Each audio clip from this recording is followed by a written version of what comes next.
ओम श्री वेद पुरुषाय नमः। नमस्कार। क्लास नंबर 458 श्रीमद् भगवद गीता जी शंकराचार्य जी के भाष्य के अनुसार आरंभ किया जाता है।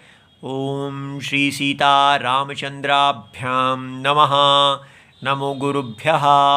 ओम अथ काल देवता श्री संवत 2082 चैत्र शुक्ल पक्ष रामनवमी। श्री राम नवमी है आज। प्रणाम है भगवान को। रविवार पुनर्वसु नक्षत्रम उत्तरायणम वसंत ऋतु। ओम तत्सत्। श्री शंकराचार्याय गुरवे नमः। ब्रह्मार्पणं ब्रह्म हविर्ब्रह्माग्नौ ब्रह्मणाहुतम् ब्रह्मैव तेन गन्तव्यं ब्रह्म कर्म समाधिना। अध्याय नंबर 4 और श्लोक नंबर 24। पुस्तक है गीता प्रेस गोरखपुर की भगवद गीता नंबर 10। और अच्छा जी, तो अब हम ये पिछले श्लोक में हमने क्या देखा, कैसे एक व्यक्ति जो अपने कर्म का संन्यास कर सकते हैं क्योंकि उनका ज्ञान उत्पन्न हो गया है, पर फिर भी वो वहाँ क्या एक शब्द आया बहुत महत्वपूर्ण, वो शब्द आया यज्ञाय आचरतः। यज्ञ के लिए आचरण करते हुए। ठीक है, तो ऐसे का जो कर्म है वो समग्रम प्रविलीयते, क्योंकि वो ज्ञानी हैं, क्योंकि वो अकर्ता आत्मा में स्थित हैं, तो यज्ञ के लिए भगवान विष्णु जो हैं यज्ञ पुरुष की वृद्धि के लिए कर्म करते हुए भी उन्हें कोई पुण्य पाप, कोई शरीर को उत्पन्न करने वाले कर्म फल की प्राप्ति नहीं होती। ये पिछले श्लोक में कहा गया। तो यहाँ पर भगवान ने यज्ञ शब्द प्रयोग किया और इसी से अब आने वाले आगे सभी श्लोक इस यज्ञ शब्द के साथ जुड़े होंगे।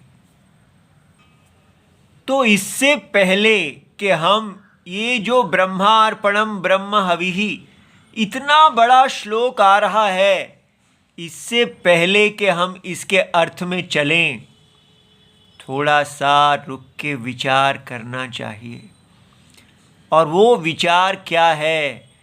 वो है कि एक छोटी सी स्कूल की लड़की आके हमें पूछती है कि क्या मुझे इंजीनियरिंग करनी चाहिए, क्या मुझे डॉक्टर बनना चाहिए, क्या मुझे कॉमर्स में जाना चाहिए, आर्ट्स में जाना चाहिए, मैं कैसे पैसे कमा पाऊंगी, मैं खूब धन संपन्ना बनना चाहती हूँ, पैसा कमाना चाहती हूँ, तो पैसा कमाने के लिए मुझे क्या करना चाहिए? अब बताइए, इसका हमें क्या उत्तर देना चाहिए? उसको क्या कहें हम?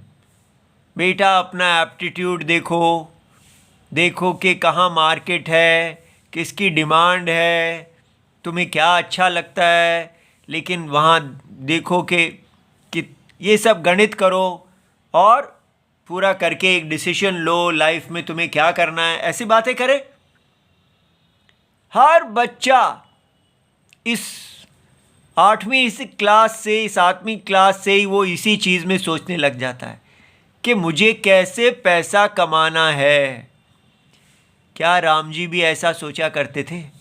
क्या सीता जी भी ऐसे सोचा करती थी? तो क्या हो गया हमारे समाज को? हम केवल एक बाजारू धर्म बन गए हैं। हमें पता ही नहीं चल रहा कि हम केवल बाजारवाद मार्केटिज्म, कंज्यूमरिज्म, उपभोक्तावाद को ही प्रगति मान के, जीवन की सफलता मान के जिए चले जा रहे हैं।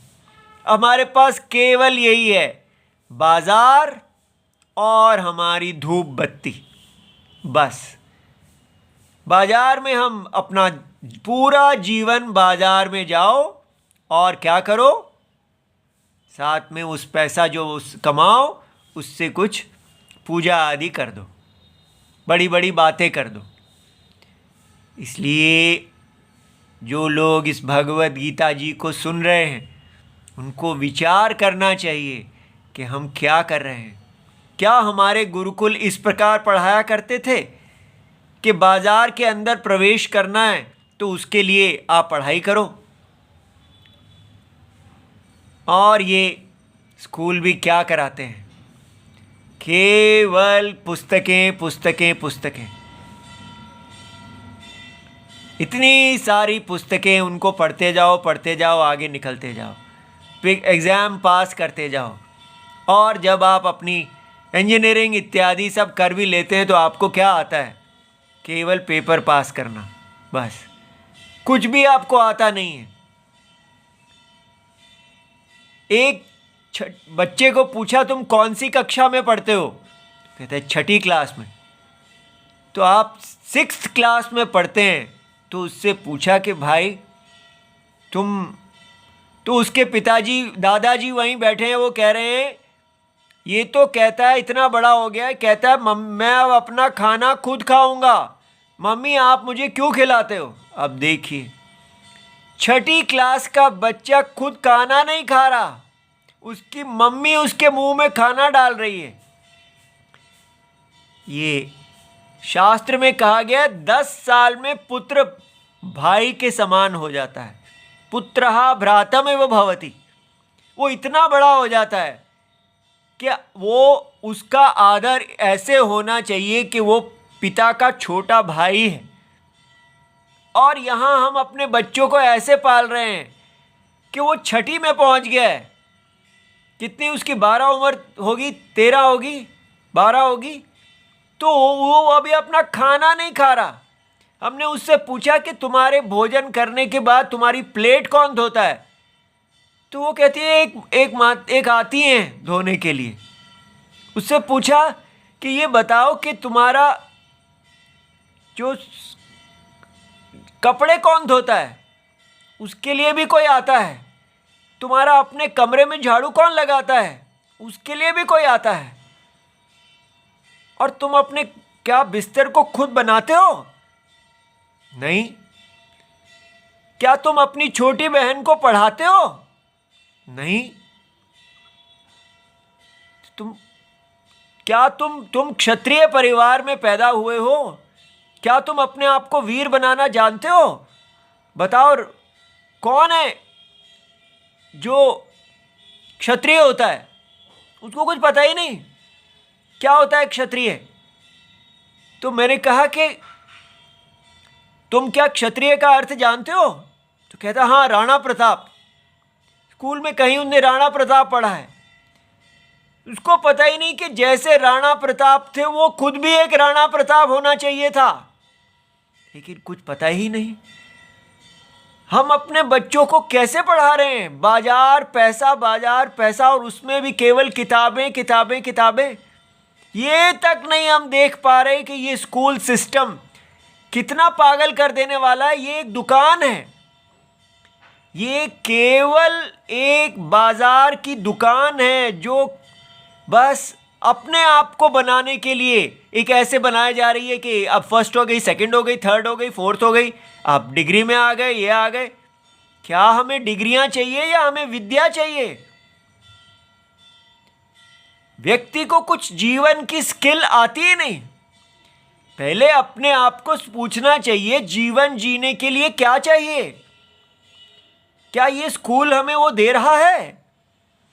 क्या बच्चे को एक पेचकस चलाना आता नहीं, उसको रोटी बनानी आती नहीं, उसको घर साफ करना नहीं आता, उसको कुछ भी नहीं आता। साइकिल चलाता है तो वो उसको हम अपने साइकिल को ठीक नहीं करना आता। हम अमेरिका इत्यादि की बातें करते हैं, वहाँ बच्चे अपनी लॉन मोइंग, कितनी चीज़ों में वो सहायता करते हैं और पैसा कमाते हैं, उनके लिए पैसे का महत्व है। और हमारे बच्चे एमए भी बता दी वो कर लेंगे, पीएचडी भी कर लेंगे, तो उन्होंने कभी पैसा ही नहीं कमाया होगा। उसके बाद नौकरी को देखेंगे, आता कुछ भी नहीं। क्यों नहीं हम देख पा रहे कि ये बाजार हमें ही दिमाग पागल कर रहा है। एक समय था जब माताजी और पिताजी गुरु कहलाते थे, हमारा हर घर गुरुकुल था। शास्त्र में माता और पिता को गुरु रूप से संबोधन किया जाता है, तो कितना आदर होगा माता पिताजी का। माता पिताजी अपने धर्म को बच्चों को बताते थे कि ये हमने धर्म किया है और ये आज तक हमारे कुल में होता आया है। भगवत गीता में देखिए कहा जा रहा है कि आप वो धर्म पालन कीजिए जो पूर्वजों ने किया है, और पूर्वजों ने जिन पूर्वजों का किया था, हम अपने पूर्वजों से प्राप्त धर्म को भूल ही गए हैं। हमको तो बाजार के अंदर हमें क्या चाहिए वो भी नहीं समझ में आ रहा। बस जो सब कर रहे हैं करते जाओ, अपने बच्चों को इन स्कूलों में भेजते जाओ और वो बस रटते जाएं, पेपर पास करते जाएं और अंत में जाके इस बाजार के अंदर बिकते जाएं। कुछ अगर हमें खुद प्लानिंग करनी चाहिए कि अगर पैसा ही कमाना है तो पैसा कमाने की स्किल्स हैं, उनको प्राप्त किया जाए, जीवन की स्किल्स को प्राप्त किया जाए, विद्या प्राप्त की जाए। डिग्रीज का किस लिए काम है? लेकिन हमारे पास विद्या है ही नहीं, हम बस डिग्रीज लिए चले जा रहे हैं। जो समाज सोचने की शक्ति ही नहीं रखता उसको ब्रह्मार्पणम ब्रह्म हवि ही क्या पढ़ाएं। इसलिए प्रार्थना है आपसे कि सोचने की शक्ति कैसे आती है? जब राम जी की शरण ली जाती है। नहीं तो हम बस भेड़ की तरह चलते रहेंगे और ये बाजार हमको हाँकता रहेगा, हमारे आगे बस प्रलोभन रखता रहेगा और हम दम बंद दिमाग से इसी बाजार की भेड़ें बनती जाएंगे। ये बाजार ही हमें खा लेगा, हम इसकी लेबर बन जाएंगे और ये कहेगा बड़ी प्रगति कर रहे हैं, बड़ा पैसा कमा रहे हैं। इसलिए हमें पहले प्रश्न पूछना चाहिए कि जीवन है क्या? अगर ये जीवन बाजार है तब भी हम ठीक प्रकार से नहीं जी रहे। अगर ये बाजार है तो हमको बचपन से आना चाहिए कि मुझे पैसा कमाना है, तो कैसे कमाया जाता है? हम अपने बच्चों को कहें कमाओ पैसा, तेरा 10 रुपए तो कमा के दिखाओ, लेकिन हम तो उनको मुंह में खाना खिला रहे हैं, उनको अपना कमरा तक नहीं साफ करना सिखा रहे।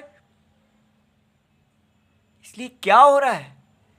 इसलिए बेसिक लाइफ स्किल्स, पैसा कमाना भी एक लाइफ स्किल है। कैसे कमाया जाता है पैसा, वो शुरू किया जाए और अपने आप को बताया जाए कि अगर यहाँ पैसा कमाना है तो उसके अतिरिक्त भगवत गीता जी कह रही है कि केवल पैसा कमाना और खाना ही जीवन नहीं है, यहाँ यज्ञ है। हम पैसा कमाने का ही ढंग से नहीं सीख पा रहे, तो यज्ञ के बारे में क्या सोचेंगे? इसलिए सबसे पहले देखें कि ये विद्या जिस चक्कर में हिंदुइज्म फंस गया है, ये स्कूल सिस्टम केवल बुद्धू बनाने वाला है। हमको इतना पागल, इतना विचारहीन कर देता है कि हमारी वैचारिक शक्ति खत्म हो जाती है। जब तक हमारे साथ इंजीनियर, डॉक्टर, डिग्री का लेबल नहीं लगे, हमें बस अपनी पहचान ही नहीं, हमारे अंदर कोई कॉन्फिडेंस ही नहीं है। हम सोचते हैं बस एक बार मेरे साथ डिग्री का लेबल लग जाए तब मैं दुनिया के साथ बात कर सकता हूँ। आप कौन हैं? मैं एमए हूँ, मैं बीए हूँ। मैं इंजीनियर हूँ, बस। और अगर ये नहीं है तो कुछ नहीं हूँ। ये सब हमारे मन को वशीकरण करने का तरीका है। इस पूरी एजुकेशन सिस्टम को छोड़ें और स्वयं मौलिक सोचें कि हमें कैसे जीना है, हमें क्या करना है, हम क्या कर रहे हैं। हमें कोई हमें कैसे देखता है, अगर हम कहें मैं इंजीनियर हूँ, मैं डॉक्टर हूँ, तो उसका हमारे प्रति क्या सोच है, उससे क्या लेना देना। आप अपने आप को देखिए कि अगर मुझे पैसा कमाना है तो बाजार में जो तरीका है उससे पैसा कमाया जाए। इसीलिए हमारे बच्चे, वैश्यों के बच्चे बचपन से बिजनेस सीखते थे। क्षत्रियों के बच्चे बचपन से ही अपने पिताजी से सीखते थे। सब अपने अपने पिताजी से, माताजी से जीवन की स्किल्स सीखते थे। वो सारे की सारी कहाँ चली गई? स्कूल ने हम सबको इतना मूर्ख कैसे बना दिया है? इसलिए हम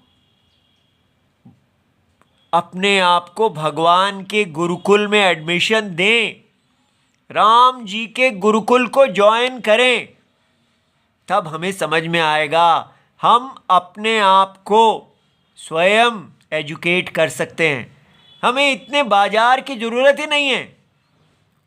हमें देखना है हमें क्या चाहिए, कौन सी विद्या हमें चाहिए, और हमें तब समझ में आना चाहिए कि ये दुनिया बाजार नहीं है।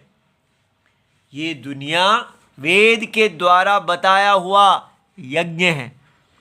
यहाँ तक पहुँचने में ही इतनी देर लगेगी। इसलिए हिंदू जागे ये जो लोग कर रहे हैं, केवल पॉलिटिकल, इनको केवल एक ऐसा हिंदू चाहिए जो इलेक्शन जीतेगा। हिंदू जागरण का क्या लक्षण दिया जा रहा है? कहते हैं कि आजकल आप किसी हाईवे पे चले जाएं तो वहाँ 100-200 ढाबे होते हैं, और आप देख सकते हैं कि सारे हिंदू वहाँ जाके खाना खाते हैं, लेकिन कोई नहीं पूछता कि इसको किसने बनाया है या ये भोजन किस प्रकार बना है इत्यादि। सब सेकुलर होके उसमें भोजन करते हैं। क्यों? हमारा अगर कोई व्यक्ति आके कहता है कि शास्त्र के अनुसार इस प्रकार भोजन करना चाहिए, ऐसे बिका हुआ भोजन नहीं करना चाहिए, वो अगर ऐसे शास्त्र के अनुसार भोजन करते हैं तो क्या वो हिंदू नहीं है? हिंदू का मतलब बाजारवाद, ढाबे पे जाता है, पैसे देता है और खा लेता है। तो ये बहुत प्रोग्रेस है हिंदू की। क्यों हमारा शास्त्रीय जीवन पूरी तरह से कटता जा रहा है? एक वृद्ध ऐसा बताते हैं कि उनके गांव में पहली बार किसी ने भोजन बेचने का काम शुरू किया तो पूरे गांव ने उनका बहिष्कार कर दिया, उनके को बेटी देने से मना कर दिया, उनको दूसरे गांव कहीं से विवाह करके अपने लिए लाना पड़ा। और शास्त्र में कहा गया है कि भोजन बेचना नहीं चाहिए, खरीदा हुआ पका हुआ भोजन खरीदना नहीं चाहिए। हम अपनी सारी परंपराओं को, शुद्धता इत्यादि, शौचम को भूल के बाजारवाद ही देख रहे हैं। तो जब हमने बाजार में ही जाना है तो ये ब्रह्मा अर्पणम ब्रह्म हविः क्या काम करेगा? क्या करेंगे? बाजार में जाके चीज खरीदेंगे और उसको कहेंगे कि ये सब ब्रह्मार्पणम।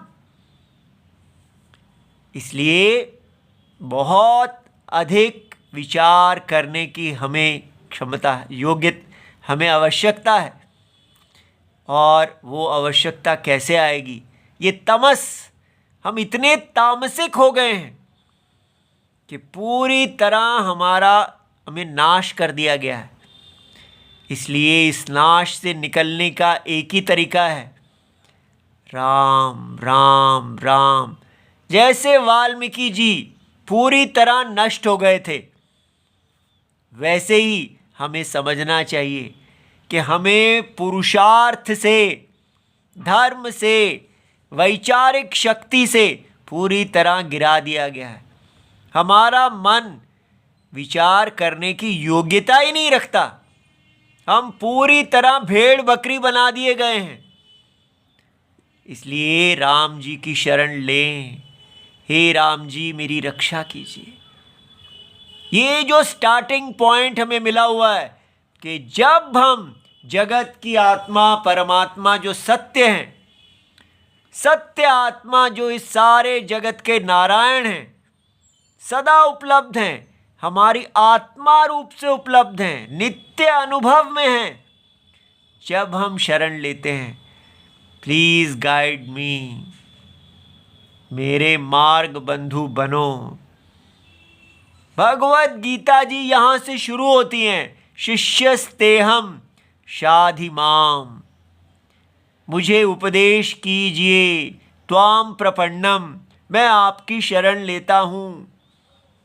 तब हम अच्छे गुरु पिता, अच्छे गुरु माता, अच्छे शिष्य, क्यों हम कहते हैं कि फिर से कहीं गुरुकुल की दुकानें खुल जाएं? अपने घरों को क्यों नहीं गुरुकुल बनाते? हर घर भारत में गुरुकुल होना चाहिए। हर पुरुष, हर स्त्री, हर पिता, हर माता गुरु होने चाहिए। घर का हर परिवार शिष्य होना चाहिए। हर बड़ा गुरु होना चाहिए। यही हमारी परंपरा रही है। लक्ष्मण राम जी को गुरु के रूप में संबोधन करते हैं। सब छोटे शिष्य हैं। क्यों नहीं हम ऐसा करते? क्यों हमने ये सब कुछ बाजार को आउटसोर्स कर दिया है? हर चीज बाजार ही करेगा। इसलिए इतना कह के इस पे वापस आते हैं। तो अब ये देखिए, प्रश्न है, भगवान इसका संबंध दे रहे हैं। कस्मात् पुनः कारणात् क्रियमाणं कर्म स्वकार्य आरंभम अकुर्वत। क्यों ऐसा है जो ये कहा गया कि ऐसी क्या दृष्टि है उस व्यक्ति के पास जो यज्ञ कर रहे हैं, यज्ञ में अपने स्वधर्म का निर्वाह कर रहे हैं, तो यज्ञ का फल तो आना चाहिए था ना। लेकिन यहां कहा गया क्रियमाणम कर्म, जो कर्म किया गया है वो स्वकार्य आरंभम, वो अपने कार्य को आरंभ अकुर्वत, वो अपने कार्य को आरंभ नहीं करता, करते हुए साथ साथ समग्रम प्रविलीयते इति उच्यते। क्या कारण है कि वो सारा का सारा कर्म अकर्ता आत्मा में उसका कोई अस्तित्व ही नहीं रहता। ये कैसे हो गया? अब बताइए, हम कितनी बड़ी बात कर रहे हैं कि जो व्यक्ति पूरी तरह भगवान में निष्ठ है, उसको पूरी तरह अंतरात्मा भगवान जो है आज्ञा दे रहे हैं, उस आज्ञा में वो निष्ठ है। अब बताइए, क्या अंतरात्मा भगवान आज्ञा नहीं देंगे? जब ये भगवान जगत की आत्मा सारे तारों को, सारे इस पूरे यूनिवर्स को चला रही है, तो क्या वो हमारे अंदर इस शरीर को चलाने की आज्ञा नहीं देगी?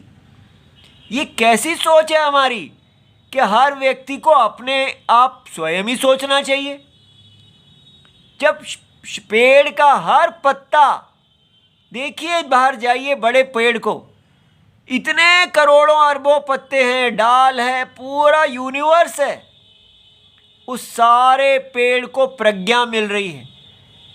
वो पूरी तरह जड़ों से जल आदि सब कुछ ले जाता है, ऊपर जाता है, नीचे जाता है, इतना कॉम्प्लेक्स, लेकिन वो चल रहा है, पूरा यज्ञ चल रहा है, सब एक सुर में कार्य कर रहे हैं, हार्मनी है वहां पर, पेड़ में म्यूजिक है, और वो हर पत्ता आज्ञा पालन कर रहा है। लेकिन वो आज्ञा पालन हमारे लिए है ही नहीं। हमारा मंत्र हमको बता रहा है, गायत्री मंत्र, के आपकी बुद्धि का प्रचोदन करने वाला अंतरात्मा है, लेकिन हम उससे बिल्कुल कट गए हैं। हम अपने आप ही जो है वो भी हम स्वयं अपनी बुद्धि से निश्चय नहीं करते, क्योंकि वो भी बुद्धि आउटसाइड ने कंट्रोल कर ली है। हमारी सोचने की शक्ति डेवलप नहीं होती। तो इसलिए अपनी विचार शक्ति को हमें जागृत करना है, स्वयं स्वतंत्र सोचना है। भारत को इतना गुलाम बना दिया गया है कि हम स्वतंत्र सोच ही नहीं पा रहे। तो इतनी हालत को देखें, रोग को पहचाने। ये व्यक्ति यहां पर स्वतंत्र सोचने का मतलब क्या है कि आप आत्मा हैं, तो आपको पीछे से कोई और नहीं बता रहा, कोई मिस्टर गॉड नहीं है जो आपको कंट्रोल कर रहा है। आप ही की देह में जगत की आत्मा वास करती हैं। आप ये समझ पा रहे हैं कि मैं जगत की आत्मा हूं, मैं जगत की आत्मा से अनन्य हूं, अन्य नहीं हूं। जैसे पत्ता ये समझ पा रहा है कि मैं वृक्ष की आत्मा हूं, जो आत्मा सारे वृक्ष में व्याप्त है, मैं वही हूं, तो मुझे स्वतंत्र कैसे सोचना है? तो वो कहेगा मुझे अपने मन के राग द्वेष से नहीं सोचना है, मुझे तामसिक नहीं होना है, मुझे राजसिक नहीं होना है, मुझे सात्विक होना है। तो सात्विक मन कैसे सोचेगा? वो जानेगा कि मैं एक वृक्ष का हिस्सा हूं, मैं एक वृक्ष का अंग हूं, इसलिए मैं इस वृक्ष रूपी यज्ञ के अंदर पैदा हुआ हूं, और मुझे जो जैसा अंग में हूं वैसा मुझे कार्य करना है। इसमें क्या मुश्किल है? तो उसके लिए अंतरात्मा से जुड़ना कि हे भगवान, मेरा ये मन जो पाप से भरा हुआ है आपकी आज्ञा सुने, मैं यथोक्तकारी बनूं। इसको कहते हैं लव, इसको कहते हैं प्रेम। अंतरात्मा से प्रेम करना, अंतरप्रीत। प्लीज कृपया इसको समझिए, हमारे अंदर प्यार करने की शक्ति खत्म हो गई है। हम केवल बस भोगी बन गए हैं, लेकिन अंदर का प्रेमी कहाँ है हमारा? इसको कहते हैं जीव ईश्वर का प्रेम। ये सबसे मौलिक है। ये व्यक्ति इस प्रकार प्रेम करते हुए, भगवान की आज्ञा पालन करते हुए कर्म कर रहे हैं, लेकिन उनके कर्म का कोई फल भी नहीं आ रहा, और वो कर्म भी नहीं है, कर्म करते हुए भी वो अकर्ता है। ये कैसे हो गया? ये इस महाश्लोक भगवत गीता में, ये श्लोक परम आदरणीय है, इस श्लोक में बताया जा रहा है। तो हे राम जी, हम पे कृपा कीजिए, हमारा ये भगवत गीता पढ़ना सार्थक हो। आप ही हमारे एकमात्र आश्रय हैं। हम आपसे प्रार्थना करते हैं, हमारी बुद्धि को प्रकाश दीजिए, इसके पाप को हर लीजिए, इसे शुद्ध कर दीजिए, हम आपके यज्ञ के काम आए। राम जी दया कीजिए। इस प्रकार सदा हृदय में प्रार्थना हमें करनी चाहिए। तो क्या कहा यहाँ? ब्रह्मार्पणम, कि वो व्यक्ति जो है वो जब इस सारे यज्ञ को देखते हैं, इस सारी सृष्टि को देखते हैं, तो वो इस प्रकार देखते हैं कि यज्ञ में जो अर्पणम होता है, वो जो चम्मच होता है जिससे घी डाला जाता है, वो क्या है? वो इस सारे स्वप्न के आत्मा ब्रह्म है। जगत की आत्मा ही इस यज्ञ का अर्पण है। और ब्रह्म हवि, और जो यज्ञ में हविस डाला जा रहा है वो भी जगत की आत्मा, साक्षी आत्मा ही है। और ब्रह्म अग्नौ, ब्रह्म रूप अग्नि जो है वो अग्नि भी ब्रह्म है, जिनके अंदर वो हविष डाला जा रहा है। ब्रह्मणाहुतम, और ब्रह्म के द्वारा ही वो सारी यज्ञ क्रिया की जा रही है, तो यज्ञ करने वाला भी ब्रह्म है। ब्रह्मैव, ब्रह्म के द्वारा ही तेन, जो फल आएगा उसकी प्राप्ति कौन करेगा? ब्रह्म ही करेंगे। ऐसा कौन देखता है?